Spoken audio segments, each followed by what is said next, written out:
Welcome back to yet another episode of Storytime with Mr. Bates. I hope everything is going well for you. I hope everyone's staying safe out there. I hope everyone's healthy and happy. And I know coronavirus is still out there, but it's getting nicer out, so hopefully you're getting some time to be outside. Today we'll finally be talking about a country that we haven't really touched on yet, Japan.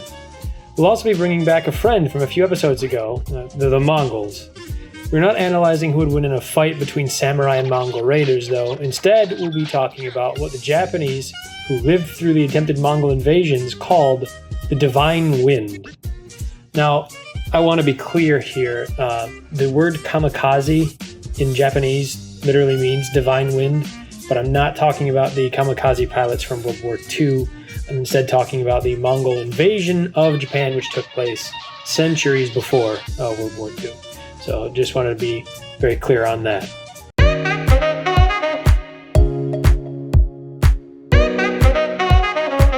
Okay, so let's set the scene for you.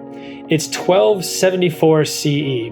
Kublai Khan is 14 years into his reign over the Mongol Empire. So far, he has successfully defeated his brother in a civil war for the throne, established a new capital city, that city is called Xanadu, taken almost all of China from the Song dynasty, which are a longtime enemy of the Mongols. He did not like them very much. And he has even conquered a significant portion of the Korean peninsula. Today, that's what we call North and South Korea, that little area. It's safe to say he's doing pretty well for himself. His soldiers feel unstoppable, and for good reason. With few exceptions, the Mongols have conquered any obstacle that impeded their growth. Anytime they ran into a problem, anytime they ran into someone who's trying to resist them, the Mongols just overwhelmed them and kept moving. It was during this time that word got to Kublai Khan about an island chain to the east of China that had some dealings with both the Chinese and Korean people in the past, but were otherwise pretty isolated.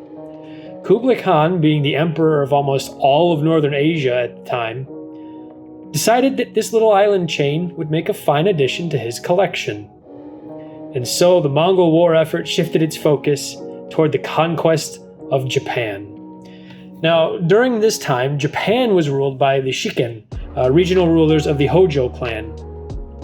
The symbol you're seeing on the screen right now actually represented their clan, and yes, it is the inspiration behind the Triforce in the Legend of Zelda video game series. Anyway, the Shiken were actually all part of this Hojo clan that seized control from the shogun. The shogun's a military ruler who controlled all of Japan, kind of like an emperor, but not the actual emperor. That's a different person. The shogun is just the guy in charge of the military who basically seized control of Japan. Anyway, through intermarriage and espionage, the Hojo clan seized control of the shogunate. They basically overthrew the previous shogun. Now, this inner circle of the Hojo clan took control of the government without any bloodshed, and now ruled with the authority of the shogun. They controlled Japan with a strong fist, sometimes with brutal force, but for the most part they were looked at as pretty good rulers. Eventually, a messenger was sent by Kublai Khan to Japan, and he stood before the members of the Hojo clan with an offer to join the Mongol Empire. To be honest, it wasn't much of an offer. In the letter, Kublai Khan introduces himself, says that he has the right of heaven, the mandate of heaven, to rule, which is an old Chinese philosophy about why rulers are allowed to rule over the people. Anyway, he says that he has the right of the mandate of heaven to rule over the lands that he's taken and the lands that his ancestors conquered. And then he asks the rulers of Japan, the Hojo clan, to become willing subjects of the Mongol Empire. Hojo Tokamuni, or Tokimun, I'm not certain on how to say it. I've seen different pronunciations. The ruler of the Hojo clan, he wasn't really like a ruler, he was more like the head, sort of the de facto leader, sent the messenger back to Kublai Khan empty-handed. Kublai Khan was angered by this, but decided to send a few more messengers, just, I guess, to make sure, who also returned empty-handed, nothing to show for all their travels.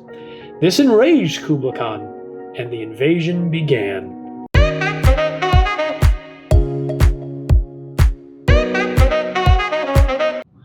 Hojo Tokimune again, I'm not certain how to pronounce it, ordered all of his soldiers from Kyushu, the area of Japan closest to Korea, to return home and prepare for the coming invasion force. I want to be clear, he didn't send all of his soldiers to Kyushu. He sent the ones that were from there back to defend.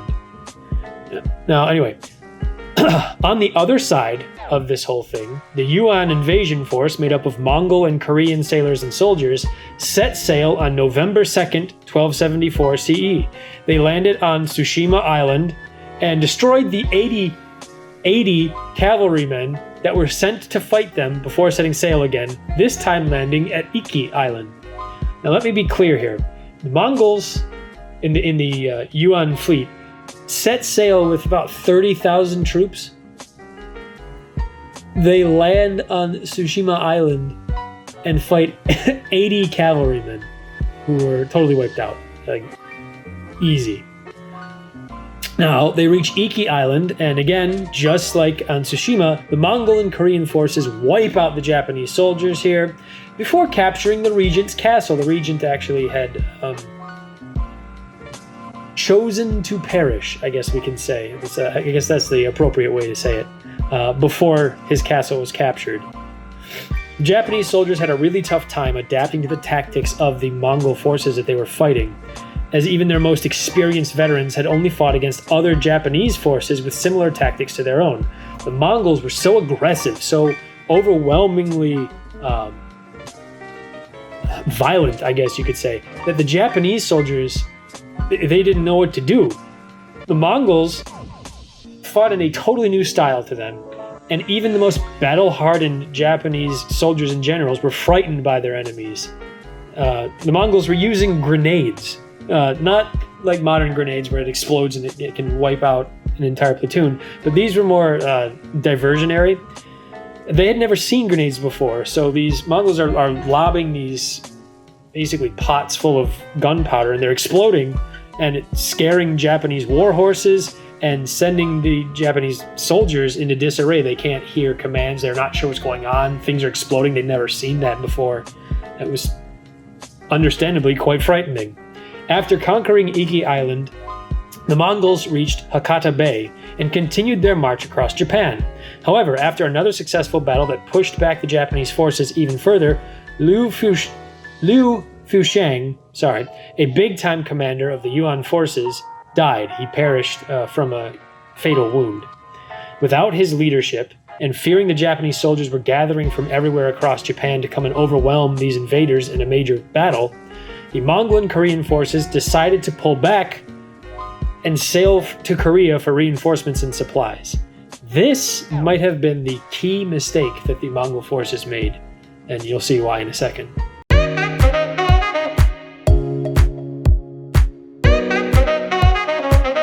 Despite their victories, the Yuan fleet set sail for Korea. Now, many lower-level officers in the Yuan forces expressed concerns that sailing with the way the winds had been blowing was unwise, and that they should stay and wait for the reinforcements to come to them instead of sailing to resupply and pick up reinforcements. Let the reinforcements come. Send a letter or whatever. Hold your position and wait for reinforcements. The higher-ups in the Yuan fleet didn't listen, and instead decided to set sail. So the ship set out. Shortly after setting sail, strong winds began to cause trouble for the sails, and eventually a strong storm began to rage, with some versions of the story saying a tornado or a typhoon forming on the ocean. 13,500 men died in these storms, and out of the 30,000 that were originally part of the fleet, this is a pretty significant amount. This crushed the Mongol spirit and left them feeling defeated for the time being. The Japanese, however, took this as a sign that they had some supernatural support on their side. The windstorm had destroyed the Yuan fleet. The windstorm that had destroyed the Yuan fleet came to be called the Divine Wind, and the story became a source of national pride and hope for the Japanese people. That is, until the Mongols decided to try again a few years later, but that is a story for another time. I hope you enjoyed this story.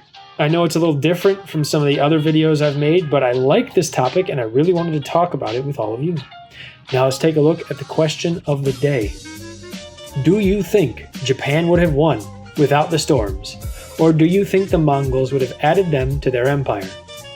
As always, be sure to leave your answer in the comments below, and I'll see you in the next episode. Please remember to like the video and if you enjoyed it, and subscribe for more weird, interesting, or strange history stories. I post every Wednesday.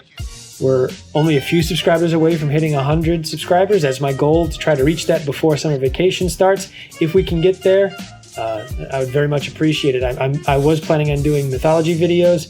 If we can get to 100, I don't know if I'm going to be doing videos over the summer. I'm still on the fence about that. I got to talk to my wife about our schedule and all that. But I can tell you reaching 100 will definitely provide that motivation, I guess. We're so close. Anyway, aside from that, I hope you have a great rest of your day, you lovely, lovely people. Bye.